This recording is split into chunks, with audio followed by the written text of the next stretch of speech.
We do start with restaurants changing the way your dinner bill is calculated. Good evening and thanks for joining us. I'm Lauren St. Germain. Wendy's off tonight. And I'm Jamison Euler. Welcome to ABC Action News at 6 on this Labor Day. The changes aren't just here, but at some restaurants all across the country. But not everyone is on board. It's a model where servers and bartenders are paid below minimum wage plus commission. It lets restaurants disperse a service charge more evenly between front of the house and back of the house staff. 3 restaurants in Dunedin are using this new pay scale. And reporter Stassi Olmos spoke with former employees who say they were let go over their concerns, a restaurant owner who says it benefits workers, and an expert about how this model works. Unfortunately, now most of us have to struggle and pinch pennies because someone decided to switch to a model that benefited their bottom line, in my opinion. Whitney Southall and 3 other former employees at the Black Pearl in Dunedin are protesting a new commission-based pay structure with a wage of $1 an hour. They claim they were let go for expressing concerns about it. Technically, we were also fired with no backup plan. I myself have 3 kids I have to feed, so losing my income was significant. I went to co-owner Zach Feinstein of the Feinstein Group, which owns the Black Pearl, the Living Room, and Saunders Social Club. He tells me the terminations happened well before he made any pay changes. We had 2 employees that were let go for disciplinary reasons, and we wish them the best. We have 2 hosts that were let go because we absolved the host position at the Black Pearl to make way for a new sommelier position. They were going to be offered jobs at the Living Room here in Dunedin, but when we called them to discuss it, the reaction, we just thought separation was best. I then asked about his new pay scale, and he explained there's been a lot of misunderstanding. In the restaurant industry specifically, you typically have a big disparity between front of house and back, so service staff and cooks and dishwashers and prep cooks.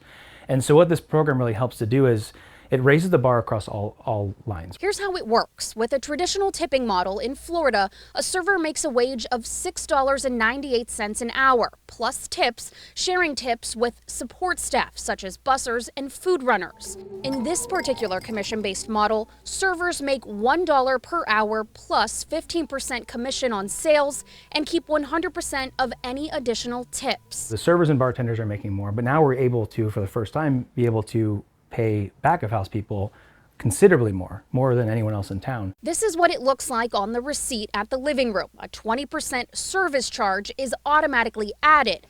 Bartenders like Michael Day will get 16% of that, and the rest will help pay back house wages at least $15 an hour. And then the gratuity is what it should be. If I give that razzle dazzle a little bit of good, extra service, I get an additional. And now I'm seeing, wages that they rival my best year in mortgages. Feinstein shared the Living Room employee payroll with us to show that staff are actually making more than they were before the new pay structure. On one shift sheet, it shows the average front house employee made less than $35 an hour with the traditional tipping model, and then $46 an hour with the commission-based model. One server made $84 an hour. UCF professor of hospitality management Kevin Murphy tells me that this model could be a saving grace for restaurants after the pandemic. I've walked and gone to restaurants recently where they were like, sorry, we're closed tonight. We didn't have enough cooks show up. While the national U.S. unemployment rate in August was 3.7%,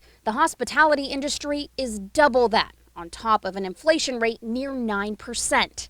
Murphy says it doesn't help when fast food restaurants are offering $15 an hour to unexperienced teenagers. So if this model works out and substantial change can come across the industry, I applaud them for that, and I hope it does. It's also important to clarify that a server will never legally only make $1 an hour. In Florida, a tipped employee must either be paid or tipped up to $11 an hour by the end of this month. Although this is radically different, we think it's the future and what it's going to be here moving forward. Because otherwise, your drinks are going to get delivered by a robot and you're going to order off an iPad. And that to me isn't hospitality. Hospitality professor Kevin Murphy says he hasn't heard of many restaurants that have successfully implemented this pay structure without backlash. But he says if this sticks, it could be the future of the industry in America.